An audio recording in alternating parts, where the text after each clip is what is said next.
So Melanie, thank you so much for participating and being a part of our community and practice page on YouTube. We really appreciate all the leadership that you do, and we thank you again on behalf of SETC. Thank you. All right, so as always, we begin by acknowledging the original stewards of the various lands that we are on. We also acknowledge our ancestors. We acknowledge all those who toiled without compassion or compensation. We acknowledge all the elders and community stalwarts whose shoulders we stand on as we build, share, learn together for our collective liberation and sovereignty. So if you can please do us the honors by introducing yourself to our listeners and viewers and tell us about your amazing work. Thank you. My name is Melanie, and I'm really passionate about improving access to education and different opportunities. So I've worked with over 20 nonprofits primarily in North, Central, and South America, in a range of different roles from advocacy to fundraising. But I think the one thing that's really common about all of them is I really try to focus in the collaboration space. So today I work as a director of corporate partnerships at the Toronto Public Library Foundation. I'm an advisor to a couple different nonprofits who work on different causes ranging from global gender equity worldwide to being more on the rural think tank side. And then I also most recently have been pouring kind of my passion and my time into a youth home that's being built in Cusco, Peru. So really trying to help on their fundraising efforts. Wow, that is so amazing. I love that. And how can you articulate your personal mission and vision for us? And if you can, what inspires you as well, if you can include that in there. Sure. So I would say about a decade ago, I really came up with this personal mission, which was to improve equitable access to opportunity and specifically education for people who haven't had access to many of the privileges that we take for granted every single day. So it started with volunteering and then eventually grew into more of a fundraising role. So that way the people who know their communities best can really help the entire community access what they deserve to, whether it's education in the form of traditional education, or maybe it can be in the form of professional development or career opportunities. Amazing, amazing. And you touched on like what inspires you, like your. Yeah, so I think my inspiration really started from just an amazing opportunity I had in Cusco, Peru. I started volunteering abroad, kept going back, and it was very clear to me that the people that I was working with were the most brilliant, empathetic, caring people I'd ever met. And it was such a stark reality of seeing how incredible they were, but then how much less opportunity they had access to. And so I think that's really what started my passion for wanting to move into the nonprofit sector and really spend my life testing out different ways that I could best support communities both locally and globally. Right. It's amazing when you get exposed to different cultures and how they do things, and you're just kind of there to put a little cherry on it, or how you can amplify what they're already doing, but make it shine a little bit brighter. So that's very good. All right. And what are some of the challenges or barriers that you face along the way, and how have you worked to overcome it? I think the biggest barrier which I feel like is probably really common in our sector, is just time. There are so many incredible causes, incredible projects to want to support. And so I think it can be really overwhelming in a sense that there's always more work to do than you're able to. And so one of the things I've really had to try focus on throughout my career, because I'm awful at getting burnt out, is trying to reprioritize, refocus, think about where is the best place for me to use my time, or where are the causes where I could make the greatest impact through collaboration. Very good, very good. And so what are some of the key priorities you're working on right now? So across all the organizations I volunteer or work with, I really do focus on the fundraising side, and they tend to focus on two areas. One, diversification of funding, and then two, trying to stabilize funding.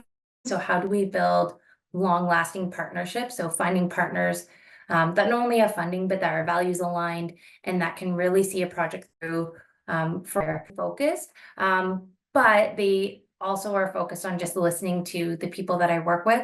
So for example, that project in Peru, I volunteer with the most incredible, one of the most incredible leaders I've ever worked with. So really listening to what are her needs and then thinking about, are there connections that I could make or things I could do to really help accelerate impact, really just by giving funding, so then she can focus on just leveraging her expertise. Exactly. Amazing. And how do you feel about the future of social impact in Canada? I'm hopeful. I know there's really huge challenges up against us. I think the cost of living is impacting not only demand, but it's also impacting revenue. Decent work is a huge challenge in our sector. But I'm hopeful that we're at a place where we can start making a lot of progress across all fronts. I think we're raising generations that demand values out of organizations, and that's a big shift. I remember even just 10 years ago talking to a CEO, or not CEO, a C-suite leader at one of the big banks, won't say which one, and they said, impact investing is fluff. It's never going to be a real thing. Now you fast forward and that exact bank has so many different business strategies around impact investing. And some people may say, but it wasn't genuine. But for me, I'm just really excited because I think generations are demanding a lot more of companies. And in turn, we're seeing companies have complete culture shifts, and that can hopefully help us drive some more of the outcomes that we need, whether it's increasing salaries for staff at nonprofits, putting more money towards grassroots organizations, really shifting where some of the wealth lies. Exactly. I always say that too. It's like this generation, they do demand answers. They want results. So, Gen X, and us, we talk a lot. We have a lot of good talk and theories and those things. But this new generation, they're like, okay, we want to see it now. You know, enough of this yip yap. We want to actually see what you guys are talking about, and we need to see results. So I exactly what you're saying for sure.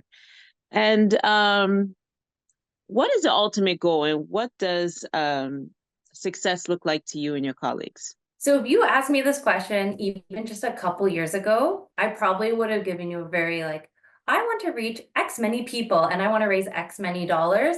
But more recently, I think I've really shifted less into goals. They're quantitative, like year by year, 100% I have targets that I need to hit.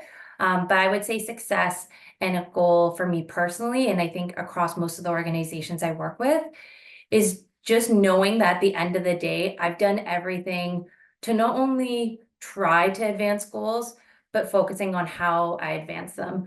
I have two little ones at home, and I think that really changed my perspective that it's not just about raising, $5 million. It's about how am I raising that $5 million? Is it aligned with my values? Am I working at a pace that allows me to still be kind and be good role models? So that way the next generation or my own kids, when they see how I'm acting, they can then replicate that in the communities or the spaces that they live in.